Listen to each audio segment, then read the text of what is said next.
All right, welcome back to another episode of the Power Sports Memorabilia Show. I am your host, Matt Powers. Thank you again for joining me. Please visit the website, powersportsmemorabilia.com. Also, me follow over there on Instagram at Powers Autographs. Well, you've seen this a lot on signings that I post, specifically with the Fanatics signings, where it'll say this is a Fanatics exclusive athlete, signing courtesy of Fanatics, something to that extent. And what does all this mean? Okay, why would someone want to sign an exclusive autograph deal? And are exclusives good for the industry? So that's what we're going to be covering today. And number one, what does it mean to be an exclusive athlete of a company? So let's take Fanatics for example. They have guys like Tom Brady and Peyton Manning, Joe Burrow, a lot of big name guys under contract. Well, it's going to vary, of course, depending on the contract, but essentially what it means, or what it's supposed to mean, we'll get to that in a second, is that you only sign autographs for that company. Now, the deal might be for a number of public appearances, let's say. Let's say you want to sign a guy and say, hey, listen, you're going to agree to do 4 public appearances this year, and this is how much we're going to pay you per appearance. This is what you'll sign per autograph, etc. Or it might be just for a set number of autographs in a total lump sum of a deal. Okay, it depends on who the athlete is, whether they're open to doing a public signing or if you just want to do a private signing. It really just depends on the athlete and the company that is doing the deal. Some of these deals can be pretty expensive. We're talking multi-million-dollar deals, especially for guys like Tom Brady. They're usually over the a couple different years there, so these can get really expensive. So exclusive deals are not for everybody. So that's why you see a lot of these guys are Fanatics guys, because guess what? Fanatics has got the cash to do it. So someone like me is not going to have a chance to sign Tom Brady to an exclusive deal. First off, he'd never want to sign for me. I would never be able to pay him as much as Fanatics would be able to. And, a side note too, not all athletes want to be exclusives either. Think about that, So companies will bring offers to athletes all the time, and athletes reject these exclusives quite frequently. Some guys, A, just don't want to sign. B, they don't want to be tied down to something like that. They like to keep their options open, or they just don't like the deal. So just because an athlete gets a deal for an exclusive, they don't always sign these deals. So sometimes it can be a big challenge to get an athlete to do an exclusive deal. And on the flip side, you get athletes that don't really tend to stick to their agreements either. I've heard it from people on both sides of the aisle on this one. I'll tell you a quick little story. I won't mention who the athlete's name is, but a contact of mine had an exclusive deal with an athlete. They were doing signings with him for a couple years. And they come to find out that he had been signing deals with another company and apparently had signed a couple different deals at the same time with 2 different companies. And this whole thing had to go to litigation, and they ended up getting compensated for it. But just so you know, there's a lot of dirtbag athletes out there that just don't follow what they're supposed to be doing when it comes to contracts.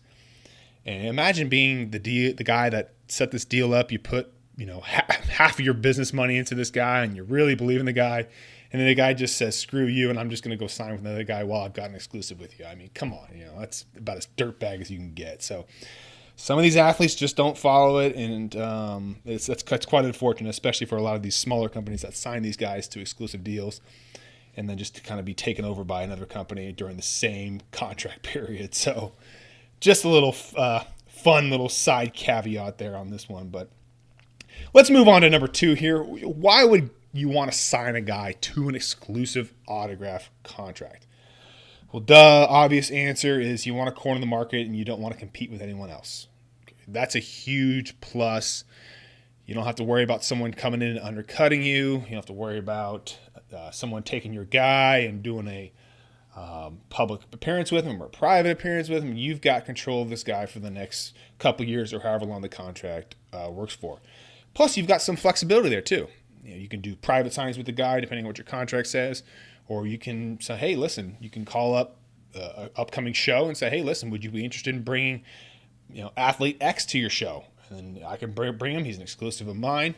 So you've got that flexibility to be able to offer him out to different signings and also to do private signings with him as well. But again, the last thing you want to be doing is competing with someone, especially if you're going to be throwing, hundreds of thousands of dollars or millions of dollars at a guy. You don't want someone to be able to do a signing with him the next month and undercut you. So that's the big bonus. All right, number 3, probably the one you're probably most interested in, is are they good for the industry? Like all things in life, there's a yes and there's a no answer. There's nothing is wholly good or wholly bad. So it just depends on a lot of different factors. I would say yes to a certain extent, because then at least, hey, the guy's going to sign for the next couple years. You get an exclusive with like Tom Brady. Hey, Tom Brady's probably going to do at least one signing a year. Peyton Manning's going to be doing signings for Fanatics. He does at least one, sometimes two. So these guys are at least going to guaranteed to sign in the next couple years. So that's a big plus. They've locked them in. These guys are going to be signing. And, playing devil's advocate, they can also be bad too. Because, sometimes it makes these guys maybe a little bit more expensive than they normally are, mainly because obviously we've only got one company doing a deal with the guy, and they're going to want to, of course, recoup their investment on him. So they're going to make the pricing as expensive as they can make it. Okay, that totally get. It can sometimes be bad for the collector who wants to get something done. It can be kind of expensive, and it can also limit the types of items that you want to get signed. Take, for example, when Fanatics signs a guy to an exclusive deal. Okay, you get officially licensed items. It's got to be, of course, no Panini cards. That's always a big bummer right there, of course, on the newer guys. So that can be a big negative there, is limiting on the types of items that you can get signed. But for me personally, going back to Fanatics, I don't mind when Fanatics has exclusives for their guys for a couple different reasons. Number one, most of the time they allow send-ins for their guys. Could you imagine like Tom Brady, for example? Like if they didn't allow send-ins for him, it'd be kind of a bummer. So for a big time guy like that, Upper Deck doesn't do that for their guys. LeBron, Jordan, you can't do send-ins for them. So it's pretty cool that Fanatics allows you to send in items for Tom Brady signings. It's not every signing, they don't do it every year, but that's a pretty darn cool thing. You get other companies that sign guys to exclusives, companies maybe you not have heard of before. They just hoard those themselves. They don't offer it out to companies like me to offer it out to you. And that could be a big negative. They'll sign exclusive guys who definitely would something that you would want, but they hoard it all. They get all the autographs themselves and they sell them all themselves. And they don't do customer send-ins, or if they do, it's super expensive. And so just not everybody offers out their guys for customer send-ins. So that can definitely be a bad thing. But again, like I said, Fanatics typically offers most of their guys out. And, Fanatics does a good job too. They've got, some really solid guys that are out there that people kind of enjoy sending stuff into. So, again, like I said, it can be good or bad. It just depends on the athlete there.